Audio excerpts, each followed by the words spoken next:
La historia que vamos a contar hoy es de esas que parecen sacadas de una película. Es la increíble y la verdad bastante trágica historia de lo que pasa cuando el sueño ecologista de una sola persona se da de bruces con el muro de la burocracia. A ver, pensemos por un momento. ¿Qué haría alguien si le tocan 87 millones de euros? Lo normal, ¿no? Es pensar en yates, cochazos, una vida de lujo.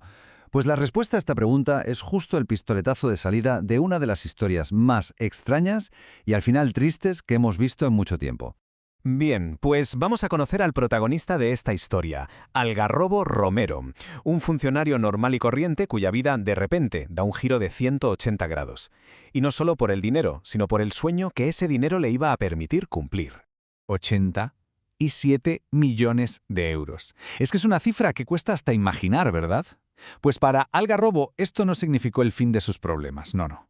Fue el comienzo de algo mucho más grande, de un propósito que le cambiaría la vida para siempre. Y aquí es donde la cosa se pone interesante. Porque, a ver, cualquiera se habría comprado el yate, la mansión, lo típico, pero Algarrobo no. Hizo algo totalmente inesperado. Se gastó toda su fortuna en 1 millón de metros cuadrados de tierra seca y abandonada en Tolelo, sabiendo que le esperaba como mínimo una década de trabajo durísimo. Vale, pues con el dinero en el bolsillo y una visión muy clara, Algarrobo se puso manos a la obra. Y no se trataba solo de comprar un terreno, que va. Su plan era devolverle la vida, semilla a semilla. Y lo que vino después fue, literalmente, una década de trabajo sin descanso. Poco a poco, ese secarral polvoriento empezó a cambiar. Año tras año, lo que era un desierto se fue convirtiendo en un ecosistema vivo, autosuficiente. Vamos, un auténtico milagro. Lo que consiguió crear fue un oasis mediterráneo en toda regla. Plantó de todo: encinas, olivos, pinos. Imaginaos el olor a tomillo, a romero. No era solo poner árboles en fila. Lo que estaba haciendo era literalmente reconstruir el alma de un ecosistema que se había perdido por completo. Y claro, la prueba del algodón, la confirmación de que todo iba bien, no tardó en llegar.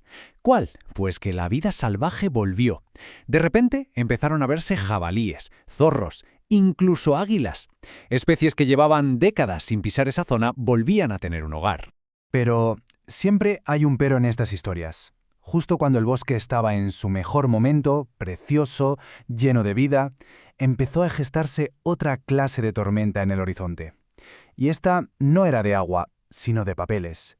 Una tormenta burocrática. Y es que, después de 20 años de crecimiento, 20 años, con el bosque en su apogeo, de repente empieza la ofensiva. Un chorreo de denuncias oficiales, de Hacienda, de Medio Ambiente, que parecían salir de debajo de las piedras y que, claro, amenazaban con echarlo todo por tierra. Y aquí es donde la historia entra en una dimensión, casi surrealista. Agarraos. La acusación final del Tribunal Supremo fue que el bosque era un riesgo para la salud pública. El motivo, pues que los animales salvajes no estaban vacunados y, atención, que el propio bosque aceleraba el cambio climático y provocaba sequías, basándose, según la fuente, en informes totalmente falaces. Una locura. Pero la cosa no se quedó en los juzgados. ¿Qué va? A la vez que se libraba la batalla legal, se puso en marcha toda una maquinaria mediática para poner a la opinión pública en contra de Algarrobo y su bosque. El primer golpe vino en un programa de máxima audiencia. Ahí, sin más, se dijo que el bosque era una explotación ganadera no declarada y un peligro para la salud pública. Así, tal cual, la primera piedra de una campaña de desprestigio brutal. Y de ahí los ataques fueron a más, se volvieron personales. En otro plató, un colaborador le acusó directamente de no tener ética, de plantar árboles sin ton ni son, y lo más grave, de hacerlo solo para trincar subvenciones europeas de forma ilegal. Al final, esta campaña mediática, que fue implacable, funcionó. Y funcionó muy bien.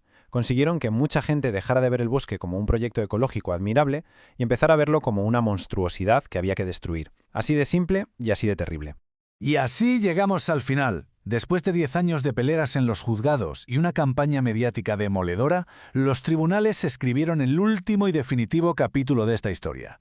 La sentencia fue clara. Había que destruir el bosque. Y la destrucción se llevó a cabo con una frialdad que asusta. El Supremo dio la orden y la Unidad Militar de Emergencias, la UME, la ejecutó. El propio Algarrobo intentó un último gesto desesperado, atándose a un olivo, pero no sirvió de nada. El bosque fue talado, arrasado y finalmente quemado.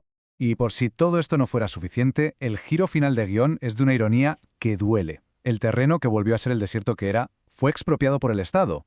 ¿Para qué? Pues para cedérselo a una empresa semipública para construir un campo de golf. Sí, un campo de golf.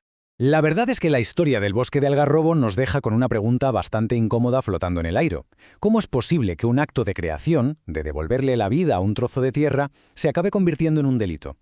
Es una reflexión muy dura sobre el poder, sobre la burocracia y sobre dónde están los límites cuando una persona intenta hacer algo por su cuenta.